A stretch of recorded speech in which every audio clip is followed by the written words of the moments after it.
Capítulo 21. Con Dios no se juega. Mi madre ha mejorado y decido volver a Europa. Deseo retirarme a un sitio de genuina paz franciscana. Primero quiero ver nuevamente Asís. En 3 meses visitaré París, Berlín, Milán e iré a Estocolmo, de donde ha llegado un informe a Hollywood sobre que José Mojica acaba de ganar un concurso de popularidad cinematográfica. Por actuar me pagarán en dólares y libras esterlinas. Podía combinar lo profesional con lo religioso. ¿Acaso en esa gira podría encontrar alguna artista española que trabajara conmigo para una mayor variedad en mis producciones cinematográficas? Pues habíase repetido muchas veces la pareja Mojica-Mona Maris y Mojica-Rosita Moreno. Alma Real y mi secretario, su hijo Alonso, se ofrecen para cuidar de mi madre. Me embarco acompañado por mi fiel amigo y hermano Troy y un representante de nombre Perkins, al que, por incompetente, tuve que despedir en Grecia.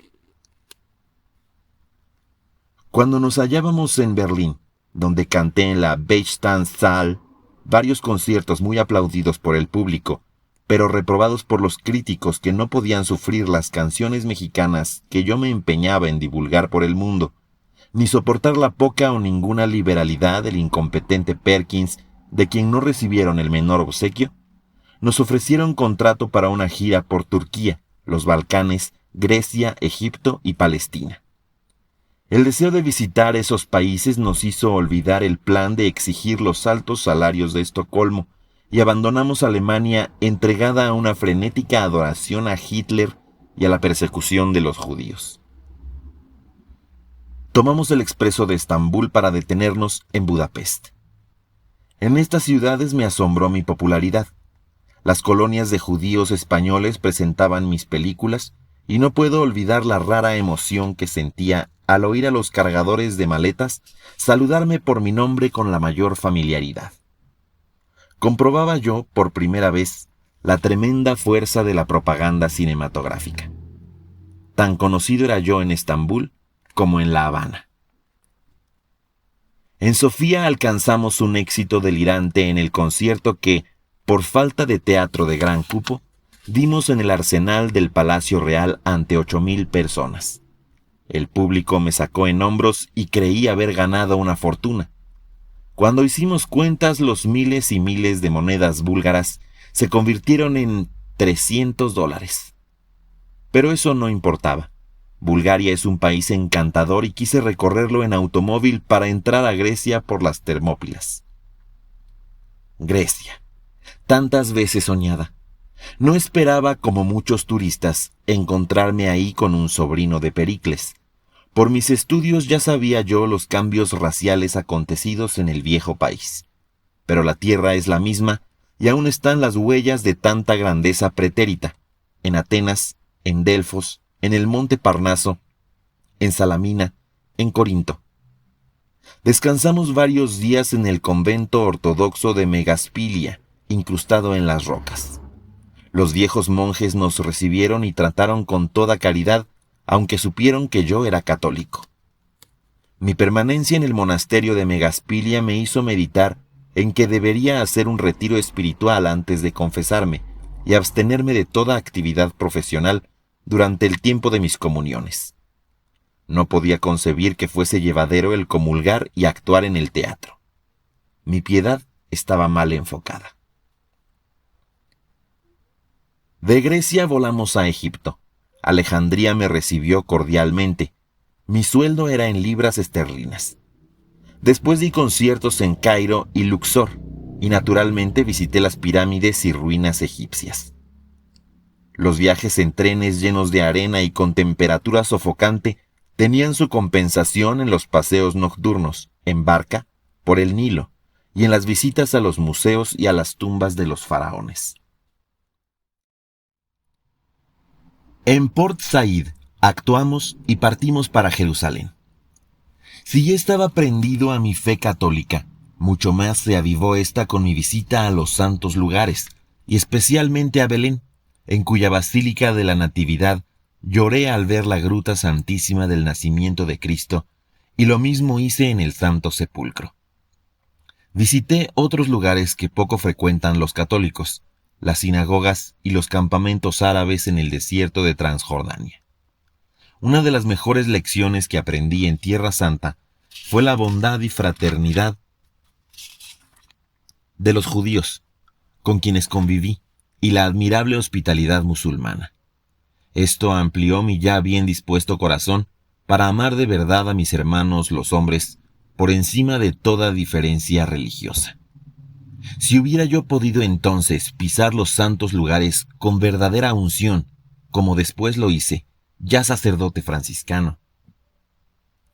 En nuestro viaje de Jaffa a Venecia ocurrió algo digno de ser referido. Íbamos en un lujoso barco inglés. Yo, envanecido con mi popularidad en varias naciones, decidí darle toda la importancia a la categoría con que tenía que viajar, y le pedí al mayordomo del barco una mesa en el comedor para 3 personas únicamente. Deseaba un aislamiento exclusivo para mi pianista, mi representante y mi persona. Mucho me contrarió ver en nuestra mesa 5 sillas. Llamé al mayordomo para reclamarle su desobediencia o error involuntario, pero él me dijo que encontraría agradabilísimos a mis compañeros de mesa, los cuales en esos momentos entraban al comedor.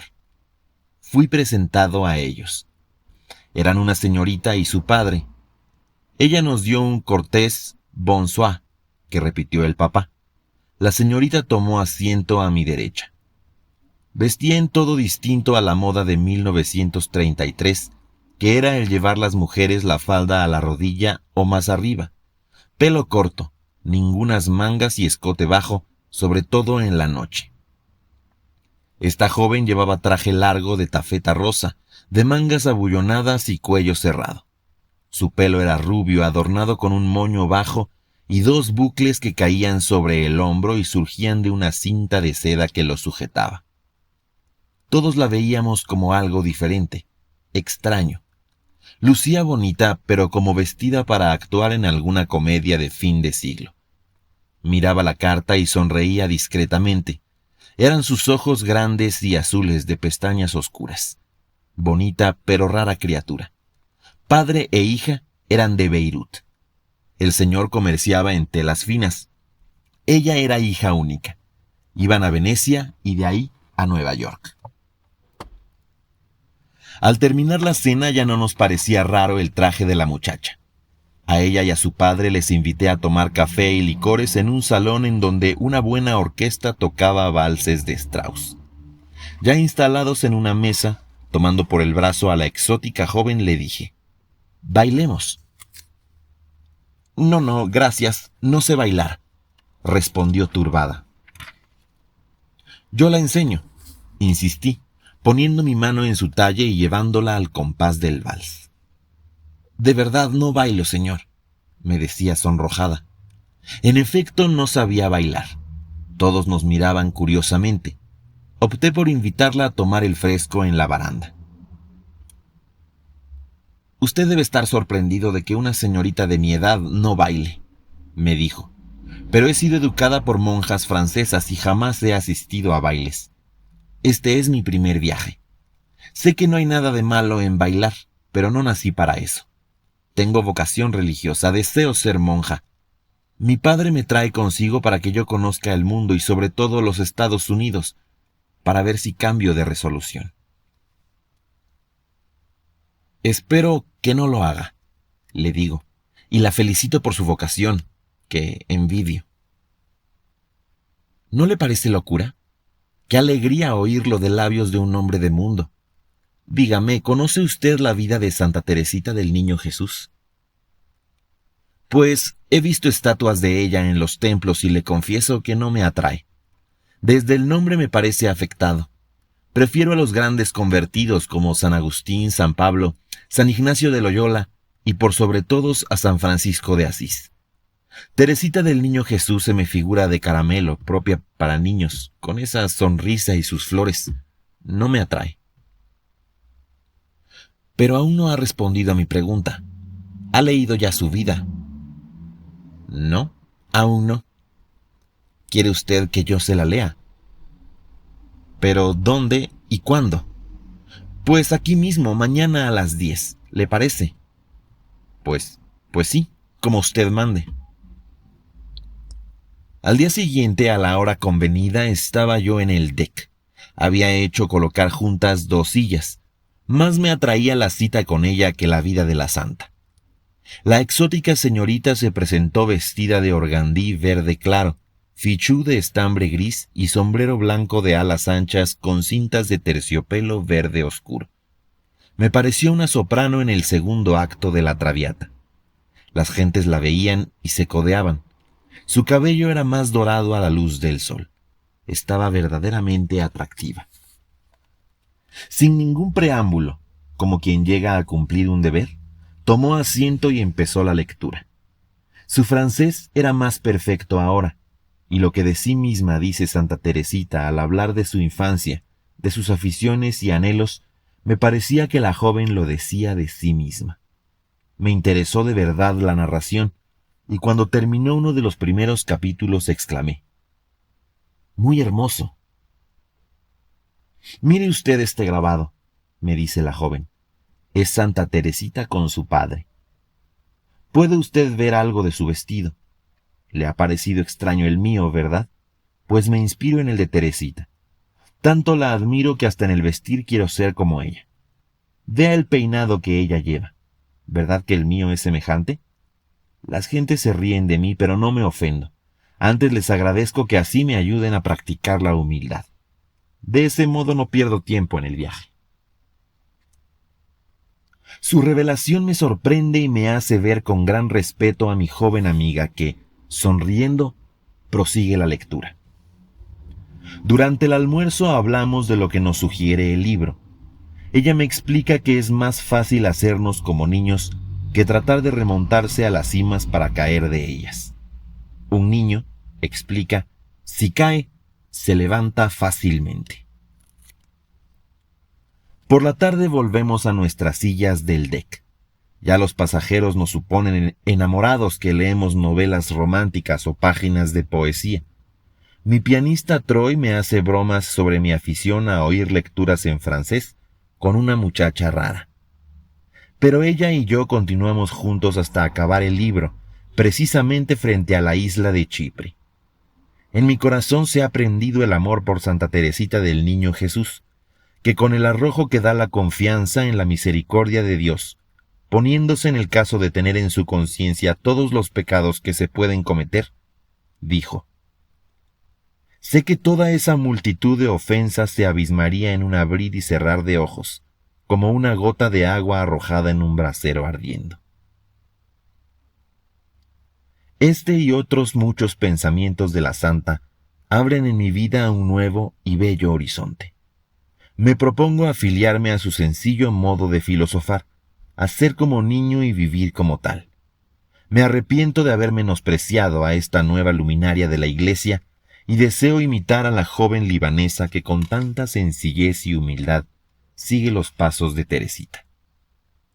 Pero me siento avergonzado de no tener el valor de hacerlo, de ser incapaz de intentarlo. Qué lejos estoy de cumplir mi promesa a San Francisco de entregarme a él, todo a él y a Cristo.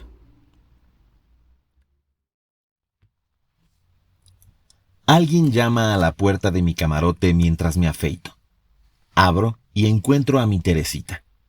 Estamos frente al Lárnaca. Ella y su padre deben desembarcar allí por razones de negocios. Ha venido solo a despedirse. Atolondrado por la sorpresa, no puedo decirle algo que le demuestre mi agradecimiento y la pena que me da decirle adiós. Mi despedida es vacía y torpe. Termino de afeitarme rápidamente y salgo a ver si aún logro verla. En Lárnaca no hay muelle. Unas lanchas recogen a los pasajeros y los llevan a tierra. El mar es grueso. En una lancha veo a 5 pasajeros y entre ellos a mi Teresita y a su papá. Ella lleva un chaquetón a pequeños cuadros blancos y negros y un sombrero negro de fieltro con un lazo erecto. Parece arrancada de un antiguo grabado o una modelo de Cézanne. Cuando la lanchita se aleja, me dice adiós agitando su pañuelo. ¿Cuándo y dónde nos volveremos a ver? Tal vez nunca, pero había quedado en mí algo mejor que su presencia física, algo que sería en mi vida una inspiración, el espíritu del niño Jesús que tomaba posesión de mi vida y que venía a regrabar la impresión que había dejado en mí el espíritu poético y penitente de San Francisco de Asís.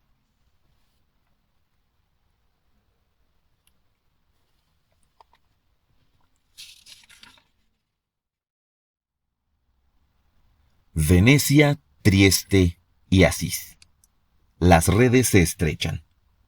El mismo Troy Sanders, que no es católico, siente el influjo poderoso del santo de la Umbría. Recorremos los sitios que recuerdan al pobrecito y a Santa Clara, il carcere remoto y paupérrimo, San Damián, cuya atmósfera parece repetir el episodio de la fundación de la orden franciscana, cuando era menester colocarse en la profundidad de la observancia de los votos para que los que seguían a Santa Clara y a San Francisco tuvieran modelos perfectos de pobreza, obediencia y castidad. Estamos en el segundo piso del convento de San Damián. Un guía señala a un grupo de turistas a la ventana, tapiada, por donde Santa Clara mostró a los enemigos de Asís, para ahuyentarlos, la custodia con el Santísimo Sacramento.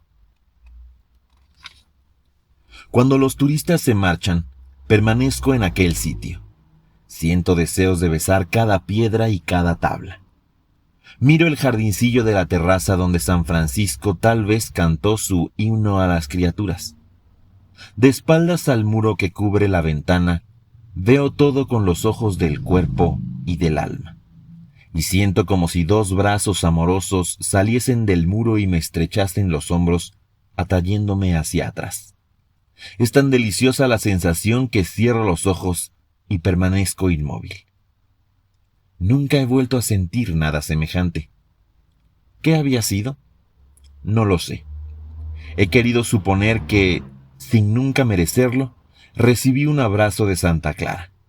Así lo he creído para mi consuelo y para ensalzar la caridad de Cristo que florece en la santa.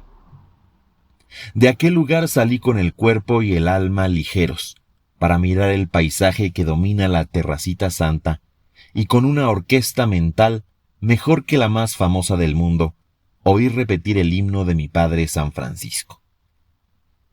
Era el primer beso de la vida religiosa, la intensificación de mis deseos de llegar a ser digno de vestir el santo hábito, que espero que sea mi mortaja.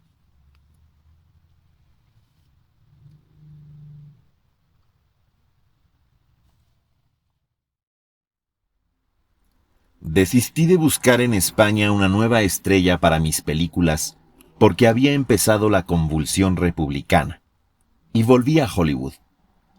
Hice otras películas más sin entusiasmo, con la sola excepción de la que se llamó Las fronteras del amor, cuyo argumento giraba en torno de mi verdadero hastío como tenor de ópera y conciertos.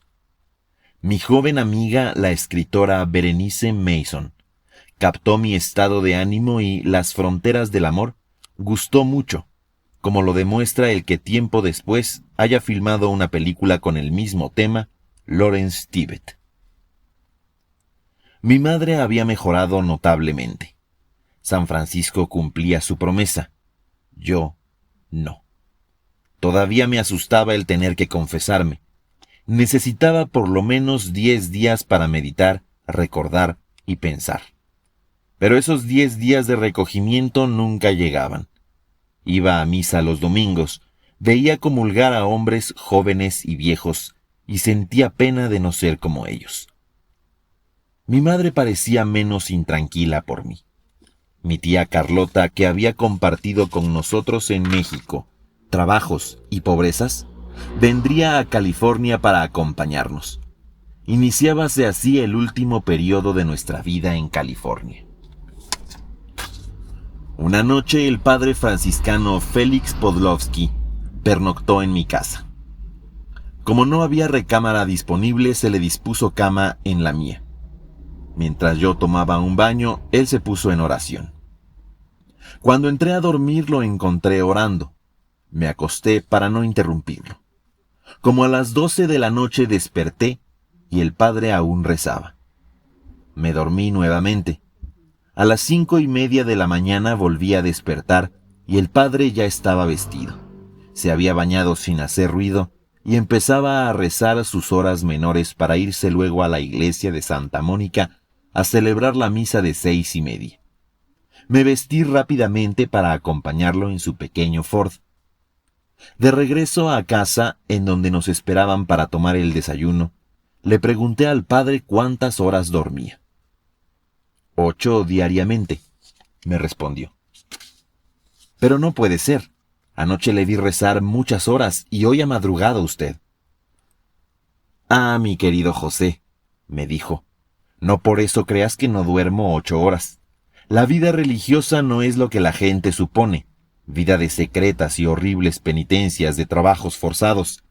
Es ante todo de caridad y disciplina. Jamás permite que los religiosos sufran en su salud. Si es cierto que ha habido santos, y los hay todavía, llamados a la perfección por vías extraordinarias, que pasan noches enteras en oración, como tú supones que la pasé anoche, y se azotan cruelmente y no comen sino lo indispensable para no morir de agotamiento, esos santos no hacen nada de lo que los convierte en admirables sin permiso de su confesor. Jamás un santo obra por iniciativa propia. Si es santo es humilde, y si es humilde se somete a la voluntad de un confesor. Si éste le niega el permiso de traer cilicios en el cuerpo, ese santo, por mucho que sienta el deseo de llevarlos, anda sin ellos. Nada debe hacerse en la vida religiosa sin antes pedir permiso a un superior y someterse a lo que él disponga. El que me hayas visto rezando hasta la medianoche se debió a que ayer, por el viaje de Santa Bárbara a Santa Mónica, no tuve tiempo de rezar el oficio divino. Pero en el convento, concluyó, todos dormimos 8 horas. Entonces, comento, yo duermo menos que un fraile.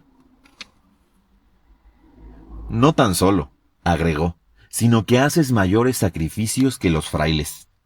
Sufres luchas, contrariedades, disgustos que deben abrumar tu paciencia. Y todo eso nada te vale ante Dios. Con la mitad de lo que sufres como artista, bien dirigidos tus padecimientos, irías por un seguro camino a la santificación. Estas palabras me hacen meditar, pero no me atrevo a tocar el punto de la confesión de mis pecados. Fray Junípero Serra, me dice al llegar a la puerta de mi casa, cumple el día 28 de este mes 150 años de haber subido al cielo. Tú que tanto lo amas, ve a comulgar junto a su tumba y a cantarle. Pero para comulgar tendría que confesarme, y hace mucho tiempo que no lo hago. Yo esperaba que el padre diera un salto de sorpresa, escandalizado de mi impiedad, pero ni siquiera parpadeó. Descendió de su Ford y tomándome del brazo, entró en la casa. Vamos a tu recámara, me dijo. Te vas a confesar. Es muy fácil. No me doy cuenta cómo subimos hasta mi recámara. Cuando menos lo pienso, estoy de rodillas ante el padre que ha tomado asiento en un sillón.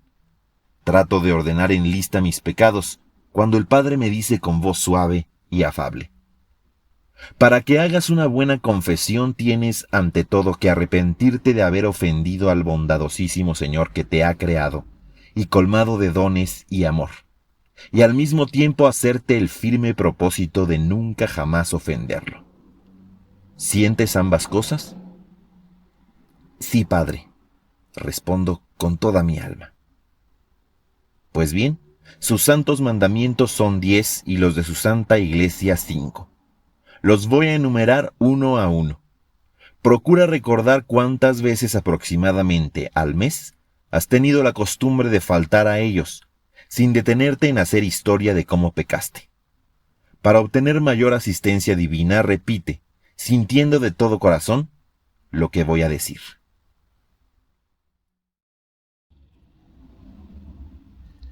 El padre recita lentamente, frase por frase, el yo pecador que aprendí cuando niño en mi San Gabriel. Al repetirlo me parece que soy el mismo de entonces. Toda la nerviosidad que me embargaba desaparece y soy dueño de mi mente y de mis recuerdos. ¿Cuántos años hace que no te confiesas? 28 más o menos. El Padre va recorriendo los mandamientos y yo respondo. Si algo no recuerdo, prosigue con la mayor serenidad. Al terminar me invita a dar gracias a Dios y a la Virgen por el favor tan grande que me han hecho. Me recomienda que frecuente los sacramentos de la penitencia y la comunión. Me da una penitencia que me parece pequeña y fácil, y me absuelve. Todo ha ocurrido en 10 minutos. Aquella mañana me pareció que todo en la casa estaba más limpio, más luminoso. Corté rosas para la Virgen y ante ella recé mi penitencia y le ofrecí servirla con todas las fuerzas de mi alma. Por la noche, al llegar a casa, le anuncié a mi madre que iría a Carmel a comulgar en la tumba de Fray Junípero Serra. «Bendito sea Dios», exclamó, con los ojos brillantes de gozo. «Es lo mejor que has hecho en tu vida». Permanecimos largo rato en silencio. No nos atrevíamos a comentar la infinita misericordia que había llegado a nuestro hogar. La víspera del aniversario del padre Serra, Jimmy Hocken y yo estábamos hospedados en Monterrey para ir muy temprano a la misión de Carmel. Y cuando le dije mi proyecto no solo de comulgar, sino también de tomar el hábito de la tercera orden franciscana, exclamó: «¡Aleluya!». En Santa Bárbara comuniqué al padre Agustín mis deseos de ser terciario franciscano, y él, abriendo los brazos y estrechándome en ellos, me dijo que fuese a cumplir mi promesa en la tumba del padre Serra, y que a mi regreso a la misión todo estaría listo para mi toma de hábito. Corrió la voz entre los coristas de Santa Bárbara, con los cuales había cantado en varias ocasiones, bajo la dirección del reverendo padre Owen de Silva. Todo estaba a oscuras cuando llegamos a Carmel. La mañana era fresca por la brisa del océano. El templo estaba abierto. Iba a celebrarse la primera misa en memoria del apóstol de California. Jimmy y yo éramos los únicos en el templo. Estábamos de rodillas frente a la humilde losa que cubre la tumba del amado evangelizador mallorquino. Devotamente oímos la misa. Por mi mente de pecador volvieron a desfilar mis culpas. Nuevamente pedí perdón a Dios con el dolor de haberlo ofendido. Él sabía que mi arrepentimiento era sincero. Cuando Cristo en persona entró en mi ser, me abandoné en el más dulce reposo. Ya estaba en mí lo que tanta falta hacía en mi vida, la verdadera, la única deseada paz de Cristo. Lo que mis labios callaban lo expresaba mi corazón, y lo decían con lágrimas mis ojos. La misa iba a terminar. Me levanté y fui al coro. Tenía que darle gracias a mi mediador, Fray Junípero Serra, imagen viva de mi Padre San Francisco, y en ambos a Jesucristo mi Salvador. El amor seráfico había prendido en mi corazón. Empezaba mi verdadera vida consciente. Era como nacer y saber para qué había nacido. No llevaba música escrita ni canto premeditado.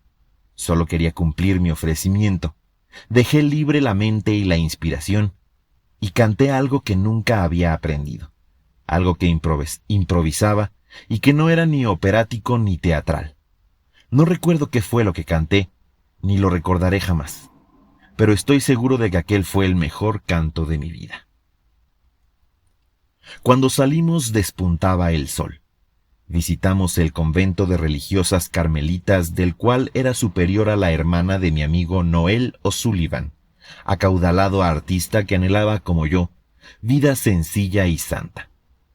La superiora me obsequió con un libro que aún conservo. Al pasar por el pico boscoso de Punta de Lobos, le pedí a Jimmy que me dejase solo un momento en el bosque. Me interné en él y en una altura cubierta de pinos, frente al mar, me arrodillé a orar. Después hice con leños una pequeña cruz y como niño que juega a hacer altares, la planté, sepultando en el musgo una tarjeta mía. Con este acto pueril hice, sin aspavientos ni lágrimas, la renuncia de cuanto poseía. Era mi propósito deshacerme poco a poco de mis bienes, hasta dejarlo únicamente indispensable para sostener a mi madre mientras viviera, para después, al morir ella, lograr la absoluta pobreza evangélica. Aquello era el acercamiento de mi voluntad a la verdadera vida franciscana. Cuando volví al lado de Jimmy, me reprochó el que lo hubiese dejado esperándome varias horas. No había sentido el paso del tiempo. Le pedí disculpas a quien, después de Dios, debíale mayor gratitud por mi nueva felicidad. Volvimos a Santa Bárbara. Nos esperaba el padre Agustín. Entramos por la sacristía al altar mayor del templo. Nos colocamos del lado del Evangelio junto a la barandilla, y ahí, mientras el coro entonaba el Veni Creator Spiritus, el padre Agustín preparó lo necesario para la imposición del hábito de la tercera orden. Concluida la ceremonia, nos condujeron al claustro donde me esperaban los coristas, quienes me prometieron rogar a Dios por mi perseverancia. Nadie sospechaba cuál sería el final del camino en que daba yo mis primeros pasos. De regreso a mi casa, emocionado le referí a mi madre cuanto había hecho aquel inolvidable 28 de agosto de 1934. Ella, conocedora de mi naturaleza y carácter, me dijo algo que se grabó en mi memoria como marca de fuego. Soy feliz, hijo mío, pero ten presente que con Dios no se juega.